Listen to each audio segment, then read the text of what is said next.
Ever feel like your online presence is tangled in a virtual spaghetti of chaos? Well, fret not, dear viewer, because today's video is brought to you by Squarespace. Squarespace is not just a website builder, it's the secret sauce for anyone wanting to stand out and rule their own digital kingdom. Let me tell you about Fluid Engine. With Squarespace, you don't just build a website, you sculpt an online masterpiece. Fluid Engine lets you unleash creativity like never before. You drag, you drop, you design, and you're done. So now let's talk about another feature, blogging tools. For a content creator, it's a game changer. Schedule posts, share stories, and watch your content sparkle. Plus, create and sell your courses online hassle-free with Squarespace Courses. Their Fluid Engine editor makes it a breeze to craft engaging lessons that your audience will love. Then you simply add a paywall and you set the price. You could charge a one-time fee or sell subscriptions. Take what you know and turn it into income with Squarespace Courses. Ready to dive into the Squarespace magic? Head to squarespace.com for a free trial. And when you're ready to shine online, use my special URL, squarespace.com/brainfood, for a fantastic 10% off your first purchase of a website or a domain using the code brainfood. And now back to today's video. On Christmas Day 1914, the guns of the Western Front suddenly fell silent. All along the line, tens of thousands of soldiers laid down their weapons, climbed out of their trenches, and wandered into no man's land. Men who just hours ago had been actively trying to kill each other suddenly began fraternizing like old friends, exchanging food and gifts, recovering and burying each other's dead, singing Christmas carols, and even playing football matches. But as the sun came up the following morning, the troops returned to their trenches and the shelling and fighting resumed once more. The Christmas truce of 1914 has become the stuff of legend, a heartwarming display of humanity in the midst of industrialized slaughter. But just 1 year later, an even more bizarre event took place as the German and British empires, desperately short on vital wartime resources, turned, astonishingly, to each other. This is the forgotten story of the great glass-for-rubber trade, one of the most surreal episodes of the Great War. The Great War saw the combat debut of many new deadly weapons, including aircraft, submarines, tanks, and poison gas. But the king of the battlefield was still artillery, which killed more soldiers throughout the war than any other weapon. First World War artillery pieces could lob high explosive, shrapnel, and chemical shells up to 10 kilometers away, beyond the limits of human vision. Achieving accurate fire thus required the use of precision gun sights, rangefinders, and other instruments. Binoculars, trench periscopes, and airborne reconnaissance cameras were also needed in large quantities, making high-quality optical glass a vital strategic resource. For most of the 19th century, much of the world's optical glass had come from two companies, Chance Brothers of Birmingham, England, and Parmentier et Compagnie of Paris, France. However, in the 1880s, a group of glassmakers based in the German city of Jena, including Carl Zeiss, Ernst Aber, and Otto Schott, revolutionized the optics industry by creating Jena glass, which was clearer and more heat and shock resistant than anything that had come before. Almost overnight, Germany became the world leader in high-quality optics, exporting nearly 176,400 kilograms of optical glass per year by 1912. By 1914, 60% of the British Empire's military optics were made in Germany, with 30% coming from France and only 10% produced domestically. With the outbreak of war, Britain suddenly found itself cut off from its biggest glass supplier. Meanwhile, Parmentier, struggling to meet the requirements of the French army, had no leftover capacity to meet Britain's needs. The British armed forces thus found themselves facing an optics shortage of disastrous proportions. Part of the problem lay in the British government's lack of foresight.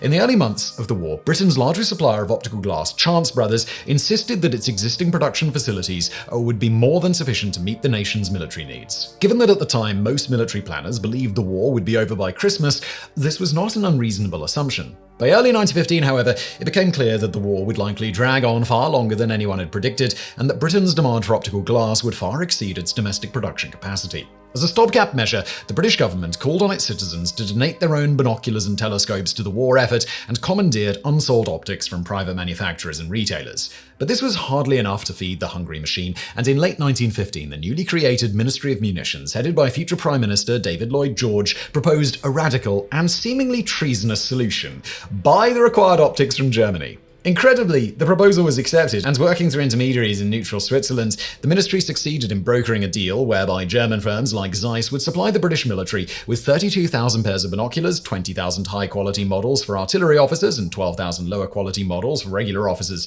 In return, the German government asked for large quantities of rubber from Britain's colonies in the Far East. Just like glass, modern mechanized warfare had turned rubber into a strategically vital resource, with vast quantities of the substance being needed to make truck and bicycle tires, gas masks, and other important equipment. At the outbreak of war, Germany's overseas colonies were captured by the Entente powers and its ports blockaded by the Royal Navy, cutting off all of its regular rubber supplies.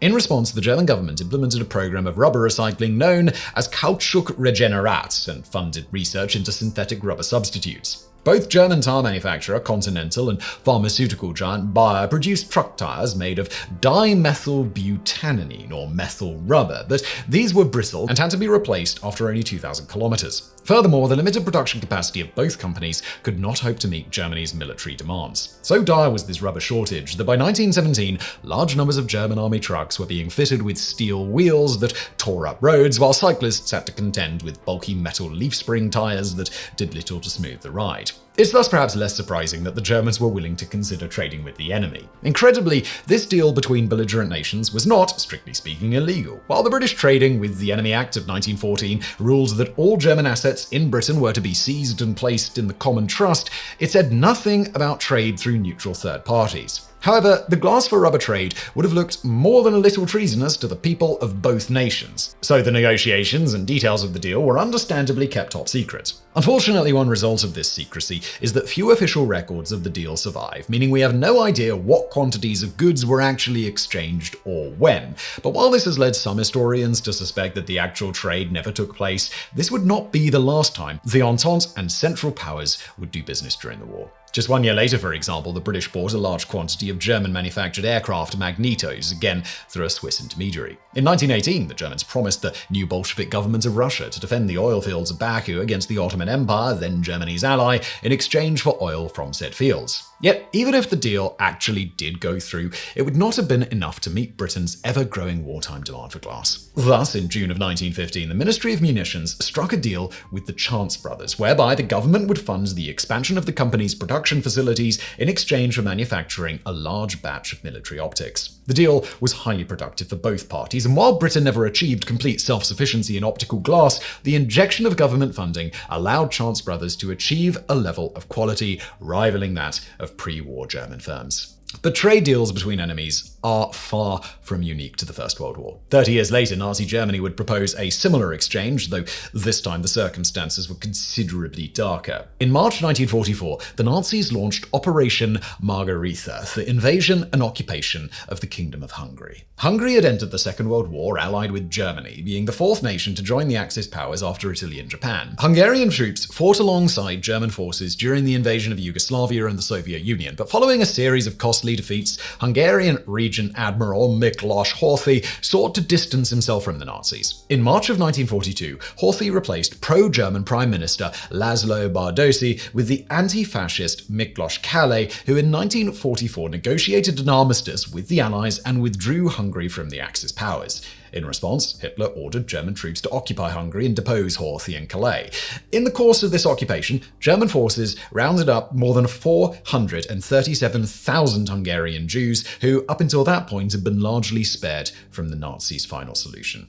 These people were slated to be transported to Auschwitz for extermination. But in April of 1944, SS Obersturmbannführer Adolf Eichmann, head of the Reich Security Head Office Jewish Affairs Department, decided instead to use them as bargaining chips. By this point in the war, relentless Allied bombardment had severely crippled Germany's industrial base, leaving the German military desperately short of motor vehicles. Eichmann thus proposed trading 1 million Hungarian Jews for 10,000 trucks from Britain or the United States. The Jews would be allowed to emigrate to any Allied-held territory except Palestine, which the Nazis had promised to Muslim Grand Mufti of Jerusalem, Haj Amin al-Husseini. To broker this deal, dubbed Blut gegen Waren, or Blood for Goods, Eichmann approached Brand, Gino, and Andor Grosch, members of the Budapest Aid and Rescue Committee, or VADA. This was an underground group which had previously smuggled Jews from occupied Europe to the relative safety of Hungary. However, the Allies never took the proposal seriously, considering the trade a monstrous offer and suspecting the deal to be a trick designed to win the Nazis a separate peace with the Western Allies. There were also more practical and cynical reasons for refusing the offer, such as British reluctance to absorb such a large number of Jewish refugees. In the end, all but 15,000 of the 437,000 Hungarian Jews rounded up in 1994 were deported to Auschwitz, where 90% were killed on arrival. In total, 544,500 of Hungary's Jews were murdered by the Nazis during the Second World War, third only to Poland and the Soviet Union.